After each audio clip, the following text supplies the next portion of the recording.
Uh, Hi everyone, welcome to today's session of Born to Blossom. My name is Rekha Busa. I'm your host for today's show. Uh, Today's iWomens.net is an cloud-based platform that encourages entrepreneurs. This is the best place to market your products and also your events and competitions. Today on the show, we have Ms. Janetha Kancharla. She is an attorney based in Virginia. She practices law of immigration. Today, she's here to talk about the recent USCIS visa bulletin October 2020, and she'll be answering a lot of questions on green card processing and filing. So welcome, Janetha, to today's show, and thank you so much for taking time and coming online for answering all these questions. Thank you. It's my pleasure to be on iWomens. Thank you. Can you tell us a little bit about yourself? Yeah, actually, I did my LLB, law degree from Osmania University, and then I immigrated into this country after I got married to my husband. And after coming here, I did my master's from IUPUI, Indianapolis, and in law. After getting my master's degree in law from the United States, I did the New York bar exam.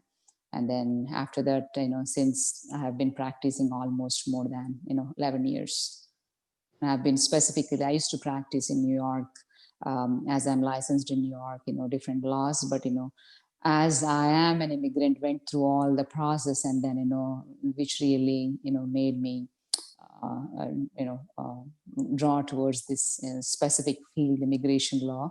So that's how I've been into practicing immigration law.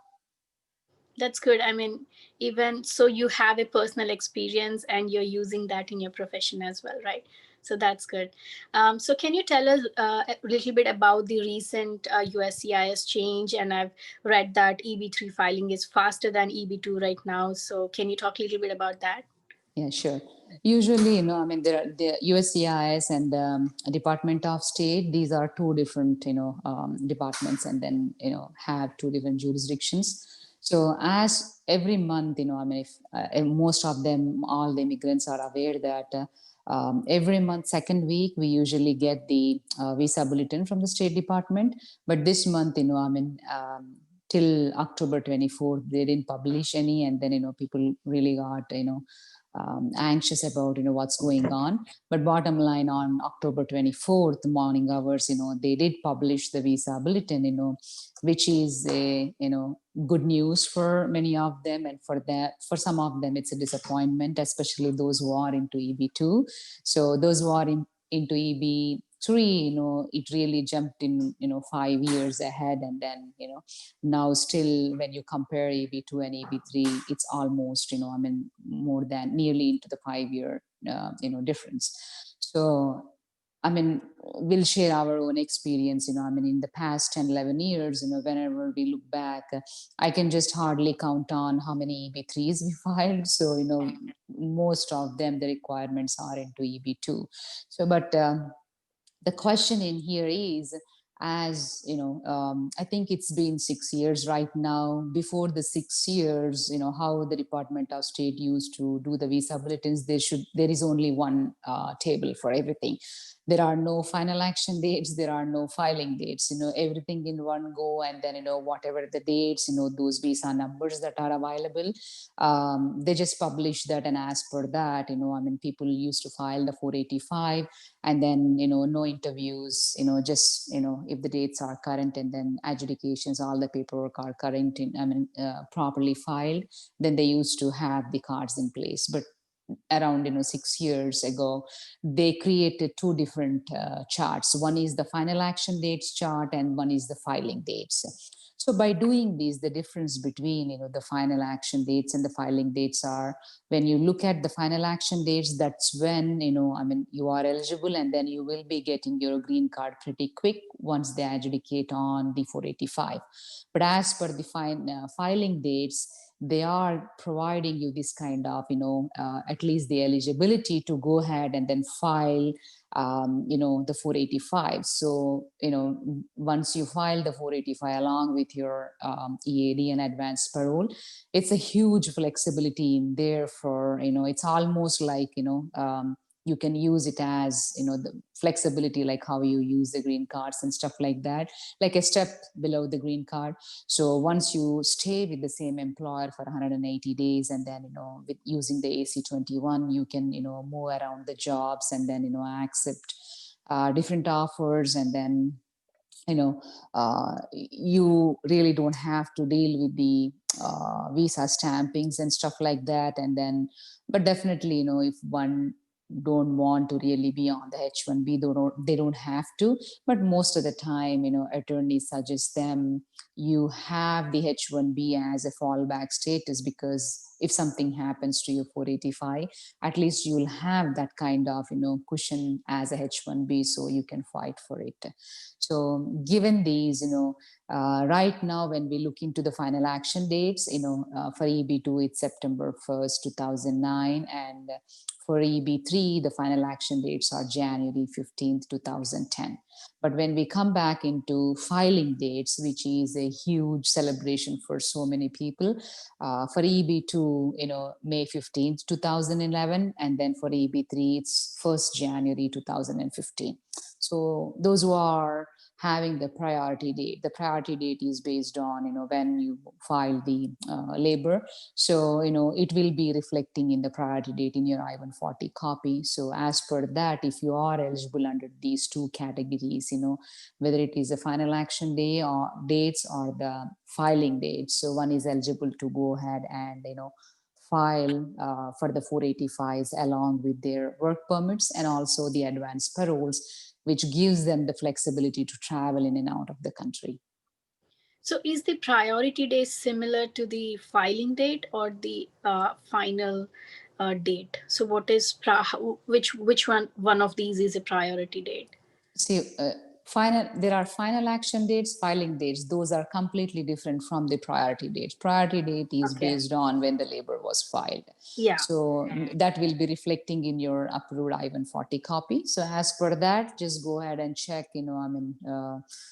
filing dates and final action dates. We don't even have to ask them to check. They have been waiting for this moment, years now. So, it's already registered in their mind. So, now everybody knows, what is going on, how, how they can, actually do it, because everybody is not in that kind of situation where to, go ahead and file it immediately. Some people have to downgrade it to, grab that opportunity under. So, we'll see as the questions pop up from the viewers, we'll go ahead and take, but, that's what I would say. So do you recommend downgrading? Because I know that a lot of myself and a lot of my friends, my husband, all of us has our green card processing going in EB2. So since the EB3 is going faster, do you recommend downgrading it to EB3 at this point? It depends upon the priority date, what you have. This doesn't happen that often, because if you look into, EB3 moving ahead than EB2, it happened once previously in 2013 with, Chinese nationals, not with the Indian nationals. So, they did had that kind of movement in EB3 in 2013 moving forward. So based on that, many downgrades happened during that time frame. So, similar to that right now, it's applicable to all the, Indian nationals. So if one what kind of priority date they have, and then, it all depends upon that. But definitely, if you are not eligible under the EB2, I would definitely say that, go ahead and have a conversation with the employer, and then the, your corporation immigration attorney, and then, chalk out a strategy for that, and then, go ahead for, downgrading it from EB2 to EB3, and then filing concurrently. Like, when you want to downgrade, it's kind of, refiling the I-140. And as the dates are current, the filing dates are current, so, they can also file 485 concurrently. So technically stating, it's filing the I-140 and 485 concurrently together when you are downgrading it. Okay. So you do recommend, so based if someone has a priority date as 2016, 17, so you do recommend downgrading it to EB3, right? Yeah, I mean 16, 17 is still not available right now. It's only till January 2015. But let's say in EB2, if somebody is at 14 or so, definitely if they downgrade, 2014 and 15 before that, so before the priority date of January 1st, 2015, they will, absolutely benefit from this date. Oh, that's good. And so, what is the process of downgrading, and like, can you do it in the premium processing? Can you do it in premium? The process for the downgrading is, I mean, the employer has to refile the I-140 based on whatever the actual requirements are that were already submitted as per, the labor that was filed in EB2. So if one already met the EB2 requirements, definitely defaultly they'll meet the EB3 requirements. So looking into those, using a copy of already, submitted, labor application, they can go ahead and then, do a downgrade. But unfortunately, USCIS don't accept these petitions in the premium, like the I-140, because only when the original labor is available, that's when they actually accept in the premium. So previous, as per our experience, and then, as per the rule, though you have, if you are filing it in premium, most likely, they'll try to send the premium form and the premium check back, accepting rest of the petition. So you cannot do the premium process, but you can concurrently, as the dates are current, the filing dates are current. So you will go ahead and then downgrade it by filing the into the EB3 category in the I-140, and also concurrently file the 485. So by doing that, the I-140 gets receipted, the 485s and the EAD 765s and the advanced paroles I-131s will get receipted. So you'll just wait, as the things move forward based on the USCIS caseload. It might take anywhere between 6 months or more. So to have the actual EAD and then advanced parole, because one needs to appear for the biometrics and stuff like that. So, but unfortunately, premium is not available. But I don't think so it's going to make any big difference on those lines.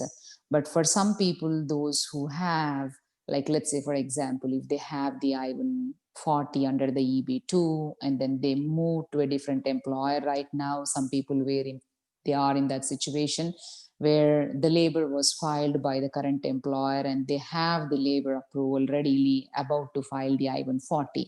With this huge, forward movement in the dates, I think they can, if they have the original approval, they can definitely, do it under the premium process, and then go ahead and get those done, filings, the I-140 in the premium, and then along with the underlying 485 and then 765. So you will know when based on the premium, the I-140 will get quickly adjudicated, because premium, it will cost $440 extra, and then the case, USCIS usually guarantees that they'll adjudicate the case in 15 calendar days.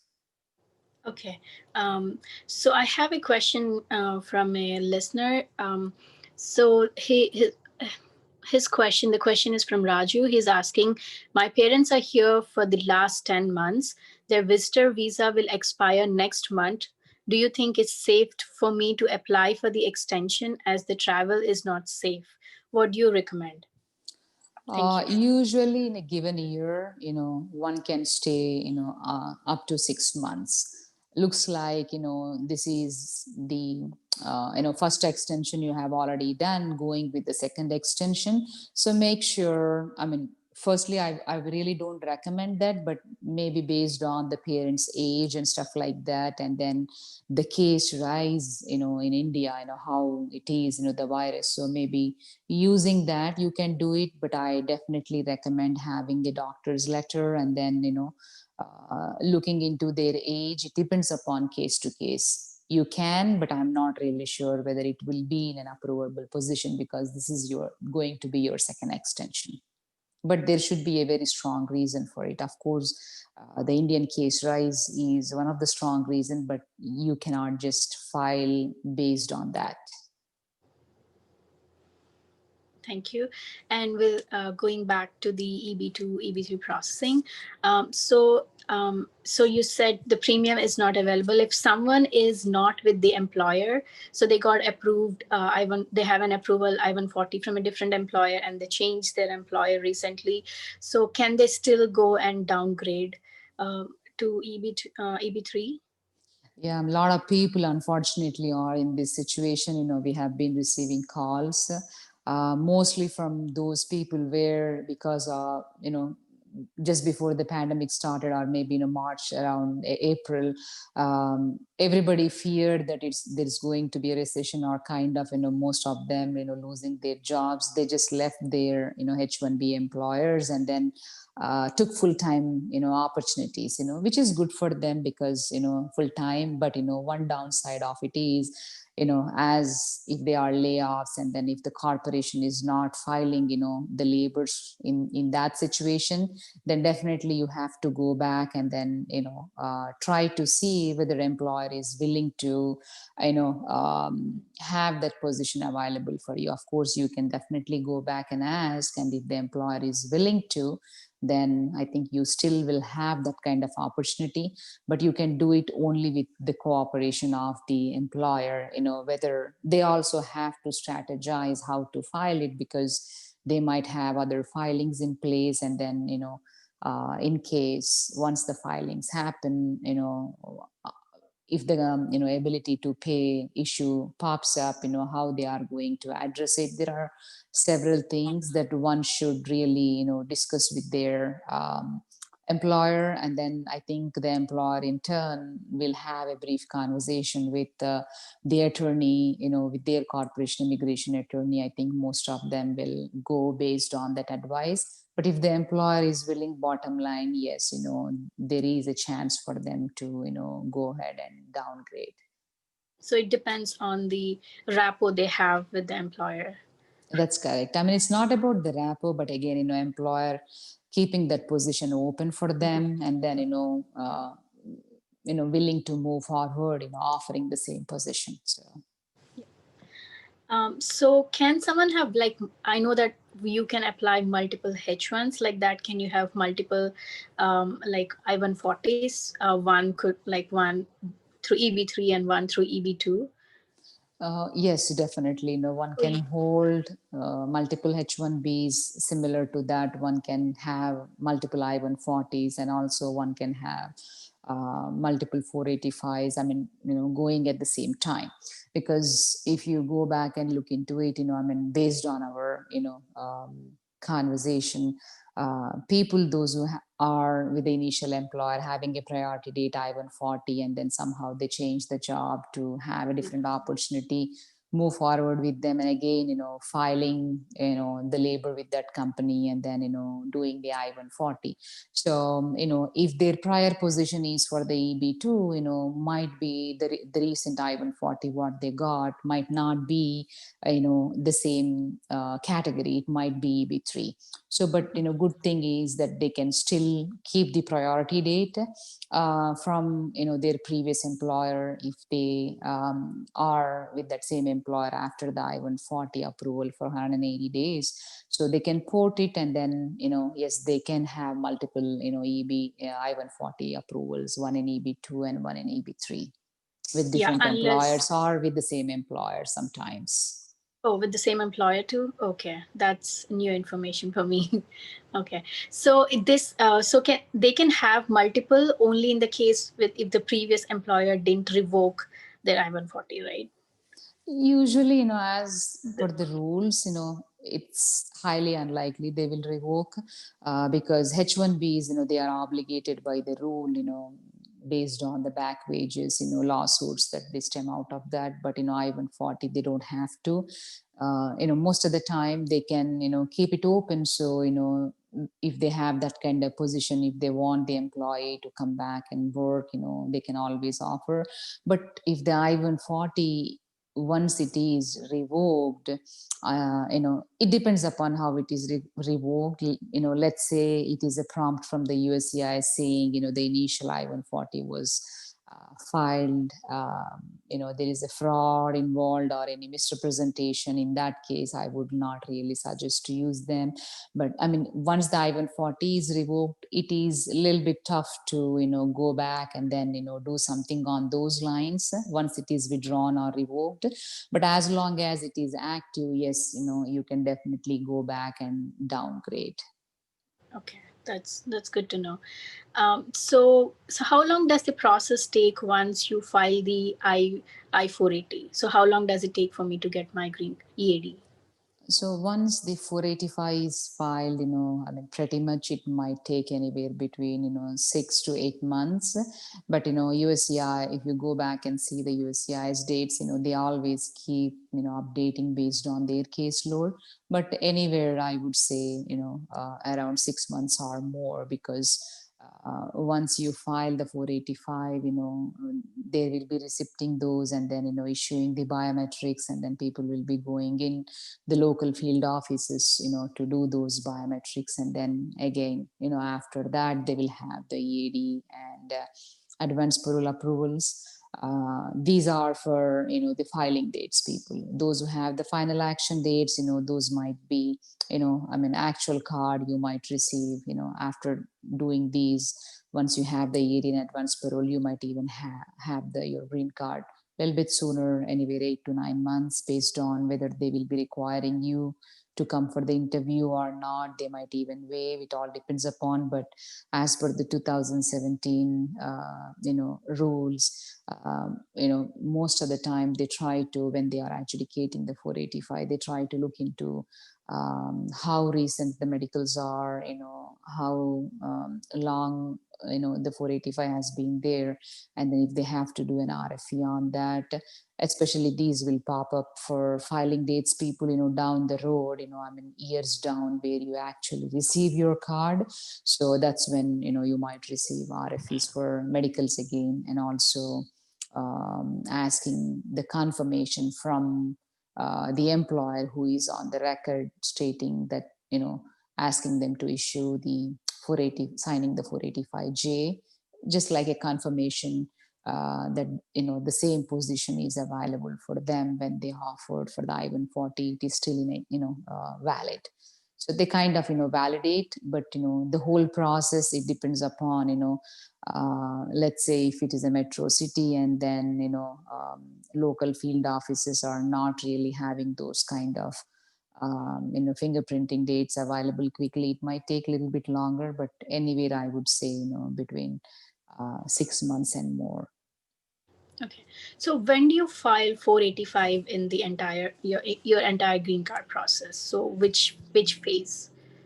The 485 will be filed, when your dates are current, whether it is based on the filing dates or whether it's based on, the final action dates. So either based on either dates, I mean, you will have that I-140 priority date in there. So based on that, you will be qualified, to go ahead and file the 485s. So someone who has who has a priority date in 2015 January, EB3, then they can go ahead and file it right now, right? Yeah, the cutoff date is January 1st, 2015. So prior to that, anybody has that kind of date in EB3, and then, for the EB2, May 15th, 2011. So anything prior to that, they should be eligible to go ahead and file. Okay, so once you file 485, can you change your employer? You can do so, based on the AC-21, but at least you should be with them for 180 days. So once the 180-day period passes after you file the 485, I would say you can change, but pretty much per the flexibility, I would say once you have that EAD and advanced parole, try to do that. Whenever you move from employer to employer, of course, you will be updating them by filing this 485J, letting them know that, you are working under that same or similar, kind of job title, job duties. So you'll be filing and updating the USCIS whenever there is a move from employer to employer. But yes, you can after 100, after 6 months, 180 days. Okay, so I have a few more questions from the viewers. Mm-hmm. So Raghu asks, once you downgrade, what if EB2 becomes current? Okay, so once you downgrade from EB2 to EB3, then any retrogression happens to EB3, and then your EB2 dates become current. I would say you will still be eligible, if the refiling downgrading was filed correctly. So you can use that existing whatever is approved in place, I140 under that category, and then you can go ahead and then file under that category too. Or what you can do is, as you already downgraded and filed the 485s, so you can interfile the 485 technically, letting the USCIS know that you already have a 485 filed under the EB3 category. Now based on EB2 category, as the dates are current, you are asking them to adjudicate the same 485 under the EB2 category. So how it happens is, it's sometimes it's a time consuming activity, because you just have to write them the letter. It's not easy to get the USCIS on those lines. Like if it is a form based fee is involved in it, then definitely it will get to their attention quickly. But if you have to do this interfiling, you have to write them back and forth, and then letting them know. Sometimes it might just sit there, and people will not have that kind of time. Let's say if they are in fear of whether if the dates again will retrogress or not. So if you are not willing to take the risk of interfiling and things like that, and if you don't mind spending those kind of dollar amount on the 485, so I would advise just go ahead and file the 485 as well when the dates become current. Okay, so I have a few more questions. The second question is, once we receive the EAD, can we leave the employer, or do we have to be with the same employer until we receive the green card? You don't have to be with the same employer until you receive your green card. As I said, you will have that kind of flexibility. Once the 180 day, you reach the 180 day after filing the 485.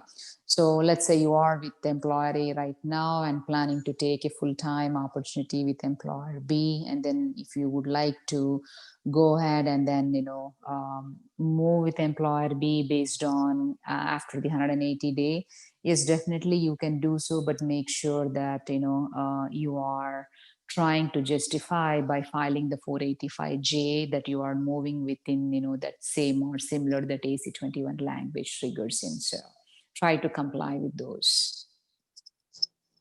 Okay. So the third question is, what could be the impact on future dates as everyone considering downgrading from EB2 to EB3? Yeah, unfortunately, there are a lot of people, because as it's a huge move forward, so people are trying to port it back to EB3, and then this is not good for the EB3 people. Those who are already there waiting for a long time, they are like, come on. So if a lot of numbers are coming from there, maybe by looking into it, the State Department, maybe retrogression happens, but we don't know at this time. So it's very unpredictable. Always with the downgrading especially, and then going back and forth on those lines, because it all depends upon how many numbers are available, and then there are less numbers. So let's say if EB2 dates with those who are having those priority dates moving to EB3, those who have those 11, 12, 13 dates, then they are standing in line cutting short ahead of those who have the 2014 December date. So that way he's already taking a number there. So, it all depends upon that. But yeah, but as per, the visa bulletin, October bulletin, they did leave a positive note out there saying, rapid forward movement, for the coming months. But we are not really sure because of this whole thing of, downgrading, and then, EB3 dates are far ahead than EB2. So we just have to keep a close eye on that. But if one is really eligible, nobody really wants to miss that kind of opportunity, because, this happened in 2017, that, when they opened it up, and after that, there is a very slow movement and all of those. But now again, as it opened it up, most of the people are trying to take advantage on those lines. Definitely, yeah, I agree. Like if someone has a priority date at 2014 and they're an EB2, they'll definitely want to take advantage of this. And this the fourth question is, can you please provide more details about interfiling process? Okay, interfiling, how it works is, hypothetically, I'll run a scenario with you. So if a person is with, employer A, and then, you are with EB2 category, but somehow as the priority date is not current, you downgraded it to EB3, and then where your priority date is current, and you will be filing the I140 and 485 concurrently. And you will have that, you're already in line, and then those downgrading I140 and the 485 along with your ED and advance parole will be received. But somehow again, when your EB2 dates are current, then you would like to go ahead and stand in that line again. So when you are doing so, you will go ahead and then use your approved I140 labor, and then you will let the USCIS know, stating that, hey, I already have, an EB3 485 filed. These are my dates and these are my receipt notices. So you will be attaching all those things and writing, a letter to the USCIS to seek their attention that this particular petition be given, the EB2 priority date than the EB3, because those dates are current, and then you have to, that's called interfiling. So I would say, sometimes this interfiling, to get the officer's attention, it might take some time, and then, people don't have that kind of time. They'll get frustrated, and then, they think that, maybe what if my dates retrogress back on those lines. So, for those people, I would advise go ahead and file another 485. So that way you are having, another set of 485 based on your, EB2 priority date. Okay. So the other question is, if employer is willing to file, I think what he's trying to say is like willing to file willing to downgrade, but ask employee to pay the associated cost. So is it legal? I would say if they are trying to downgrade, especially for the I140, it is, the employer's responsibility to, pay the fees. So I don't agree on that one, employee taking care of, definitely for the I140 employer. But for the premium, they can, if one can is eligible for the premium. But for the 485, the rule says, if it can come out of the employer's pocket, that's well and good. But, most of the time, employees, will go ahead and they can pay that cost. But I140, yes, it is the, employer's responsibility. Okay, so the next question is, if a priority date is in March 2015 under EB2, is it a good idea to downgrade to EB3 at this time? March 2015, it's not even current right now, but, you can go ahead and at least initiate that I140 process.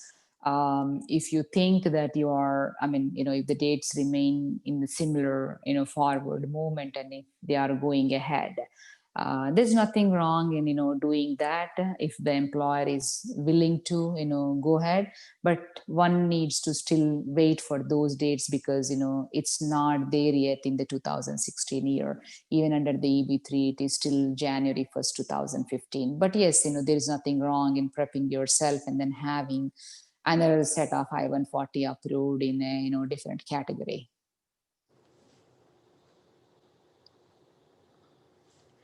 Okay, so the next question um, is there any chance of negative movement or reverse in final action dates?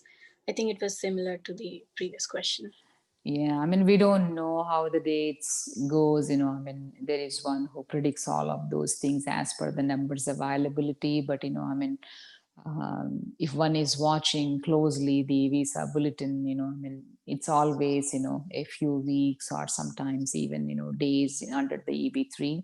So we never know how it's going to happen, but as, the dates for those whoever the dates are, current, under 2 and 3, and then those who are really eligible for the downgrading, they are trying to grab that kind of opportunity to be in line. So because as the rule allows you to do so, they are trying to take advantage of that. Okay, so the next question is how long can we stay with EAD advanced payroll? I mean, I'm assuming that this question is how long one can stay with the same employer. So, as I stated earlier, it's 6 months, 180 days that you have to stay with the same employer.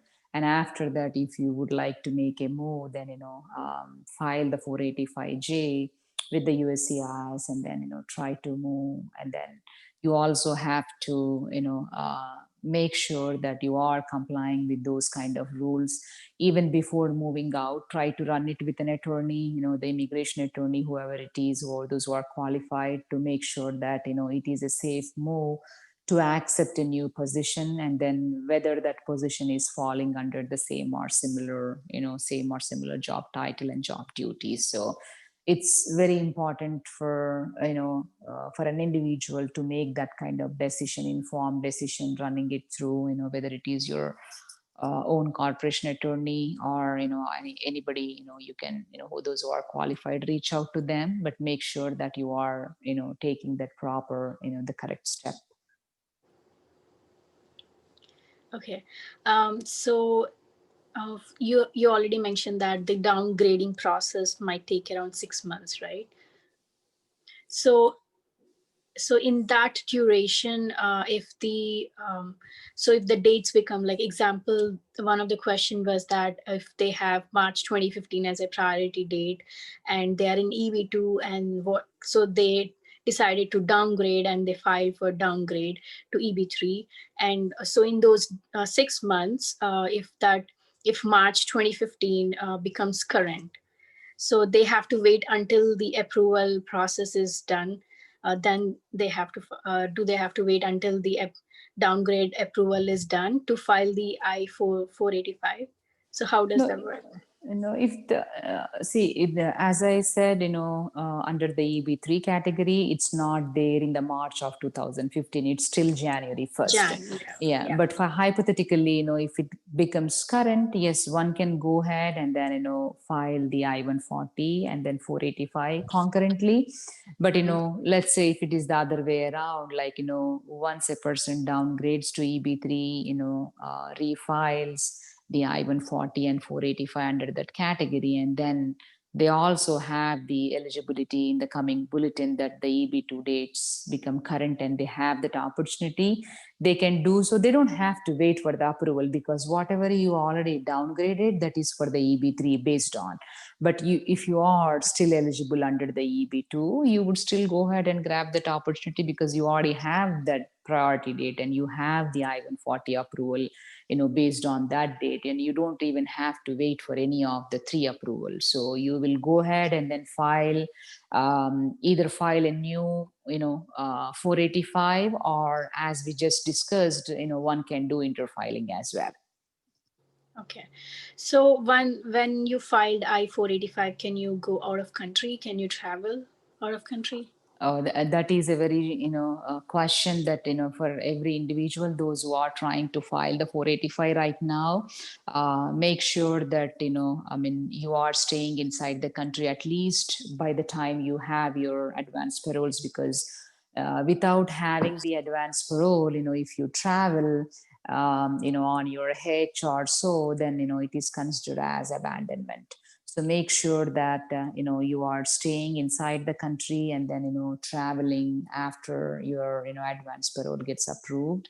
The reason is once it is considered as abandoned, it's difficult if the dates go back and retrogress. Then you will be uh, you know um, making that mistake of leaving the country. But everybody should, whenever they have travel plans, definitely one should update the employer and also run it through their corporation lawyer, saying that whether they are safe to leave, this is what the situation is, because yes, we all have emergency situations because we are humans, and then we have to travel because family is back home.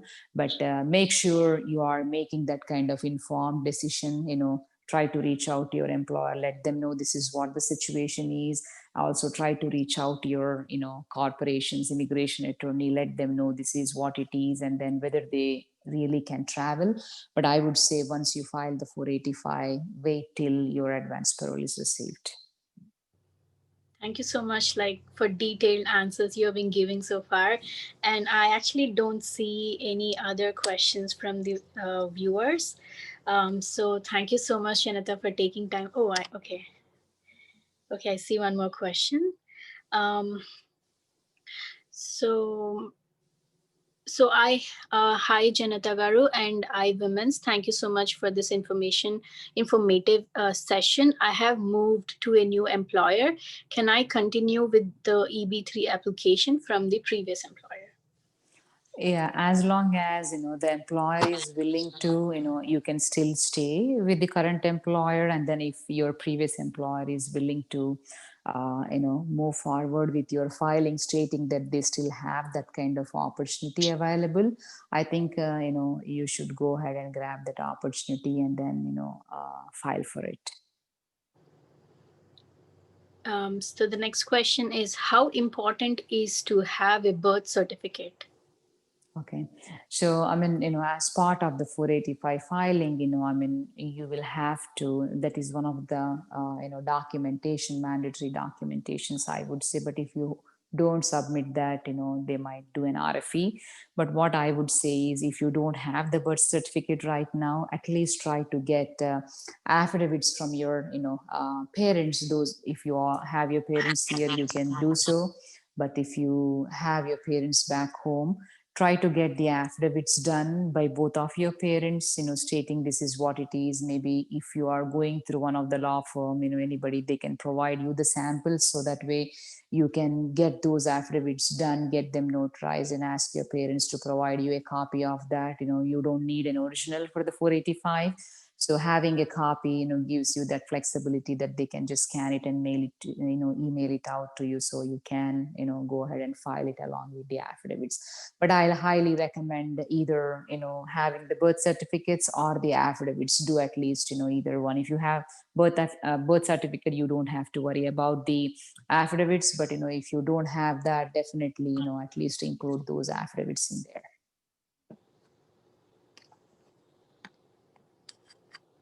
And sometimes they might not have the parents available. If they are deceased, if they are not able to, you can still reach out to your paternal or maternal aunts and uncles to have those kind of affidavits done, or your older siblings as well, if they are. So the next question is, I would like to know, what are the risks in downgrading from EB2 to EB3? Is it advisable to do so? There is no risk involving, if it is correctly done, as per the, process.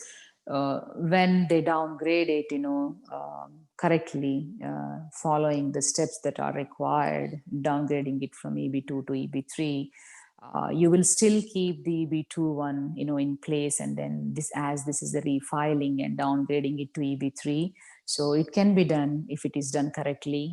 There are no risks involved, but make sure that, you are choosing, a knowledgeable attorney, going ahead and then, dealing with those, because sometimes I think if the corporation already has an attorney, I think they should be able to handle all of those things. But yeah, there are no downside or risks involved in it.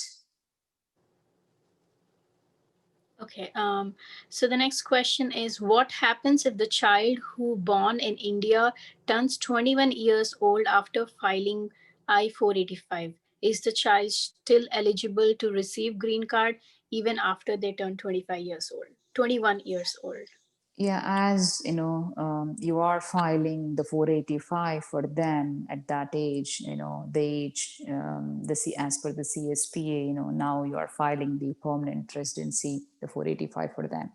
So they should be good to stay inside the country, having EAD, they can work, using the advance parole, they can, still travel.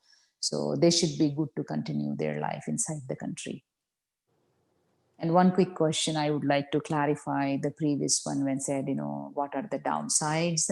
Maybe if we are looking into from the employer's perspective, sometimes, USCIS might come back and then say that whether you still have that kind of opportunity available and show us, the ability to pay requirement for this, EB3 filing. So you can expect some kind of, RFEs on those lines, but not a real risk. But as long as employer is willing to provide you with that kind of documentation, I think you should be going. I would definitely recommend going ahead and then grabbing that opportunity. Okay, so the next question is, I have I-140 with employer A and now with employer B. So now with employer B, then employer A is willing to file my I-485. But my question is, do I need to switch to employer A immediately, or is there a time frame when to switch to employer A before filing GC? So it all depends, as the GC is a future employment, as long as, employer doesn't require you, if they want you to come back and then start working for them on this thing, when they file the 485 for you, supporting you by doing the 485J form, I think you should definitely, it all depends upon the terms between you and your employer, but you can go back and work with them, and then not necessarily, that you should go back. There is no mandatory rule that you should definitely work with them before. But one rule I would say is, once you have that 485 adjudication, technically after having that green card, work for the employer at least 6 months. So that way, when you apply for the naturalization, they might look into if it is with the same employer, whether, the employment opportunity that was offered to you was a legitimate one, should not raise any red flags on those things, but doesn't really, it's not necessary that you should go back till you have the green card, but it all depends upon what your employer wants you to do.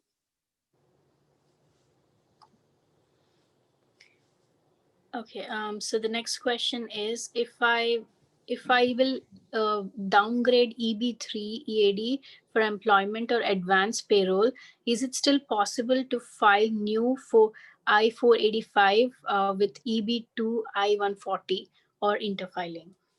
Yes, as we previously discussed, you will have two different kinds of options available. One, whether you really have that kind of patience, when, attorney communicates with the USCIS office to interfile, letting them know that, now they should consider, this EB2 priority date, because it's a time consuming, there is no direct form kind of that we will be able to communicate with them. So, if one is okay with those timelines, they can do the interfiling. But most of the time, if the dates are not going to be available, and if one fears that, retrogression might happen again, then I would say go ahead and then, file another, set of 485 per your EB2 priority date. So that way you are filing and, securing one in a timely manner. That's good to know. So the other question is, my priority date is December 2011 EB2. Is it okay to file EB3? Also, later, can I use EB2 and to file I-485 in EB2 if EB2 final action date is current? Yeah, similar to what we just discussed. Yeah. Yes, I mean, if it is, December, yes, you can go ahead and downgrade it right now and then file the I-140 and 485 concurrently. And then, once your EB2 priority dates become current, either, depending upon whether you can interfile or do another 485 filing, that's what I would advise. Okay, so the next question is, what are the chances of audit if we downgrade? I mean, this is not the firm where you will get the audit, but you will get an RFE, based on, what is in there. But as we spoke previously, definitely, the USCIS might RFE saying, asking the employer to, show the ability to pay. If the employee is still working with the same employer, it's not that difficult to, do that. But let's say in the scenarios where a lot of people are thinking to go back to the employers and asking them to file the 485s for them to support by signing the 485J, saying the same opportunity exists for them. They might see that, hey, we could see that this particular employee is no longer working with you. They would try to RFE asking the employer, how do you meet the ability to pay. And in the same process, not only with this one employee, let's say if the employer has 20 to 30 other employees, and then let's say if there are another 20 I-140s approved on behalf of the beneficiaries, they might even query for all the 20 people. I mean, query in the sense, query on the same lines in this RFE, asking to prove the employer that he is having the ability to pay for all of the approved I-140s since the date of the filing of the labor. So that will be a little bit challenging if the employee is not working for the employer. But if the employee is, still with the same corporation, same employer, I think they should not really have, any trouble, meeting that ability to pay requirement. Okay, so the next question is, I have I-140 approved with my current employer, September 2010 EB2. However, this date was ported from my previous employer's I-140, who is out of business now. So will that be a problem at all?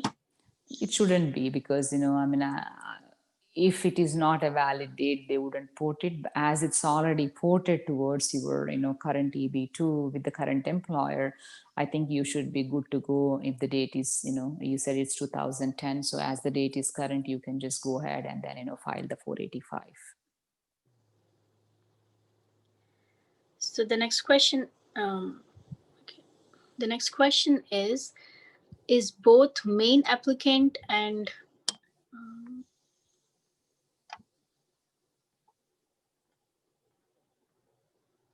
I'm sorry, I think I don't see the complete question.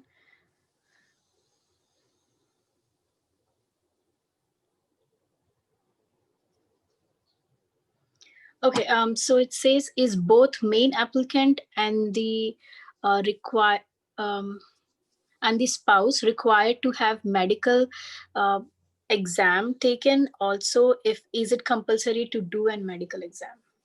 I'm advising all of my clients, to have the medicals, because sometimes, USCIS can make a decision that, I mean, why the medicals are not there, not to have those kind of rejections. But as these filings are happening based on the filing dates, down the road, these medicals are valid only for a year. So, again, it can be RFE'd and asked when the final action, and when your filing date moves towards the final action dates, Then you will be again RFA'd asking for the medicals, and then another set of 485J confirming the employment. But I would highly recommend, it is, in a good scenario to, include those medicals. So include those medicals. Is it during the I-485 filing? Filing, yes, you have to, whoever, for the principal applicant, and then if you have your spouse and kids as derivative beneficiaries, then definitely for them as well. Okay. So thank you. I think that's all we have questions from the viewers. Thank you so much. You have given so much of information today, and you were very detailed in all your answers. So I think it's like a lot of us immigrants following iWomens.net and the viewers. Uh, this is a good, very, very informative session. So thank you so much, Janetha. Thank you for taking time and answering all the questions today. Thank you, Sureka, and especially thanks to iWomens.net for giving me this wonderful opportunity. At least that I could answer some of those questions for the community, and then hope it helped them. So thank you, iWomens, and then thanks, Sureka. Have a good night. Have a good night. Thank you. Mm-hmm.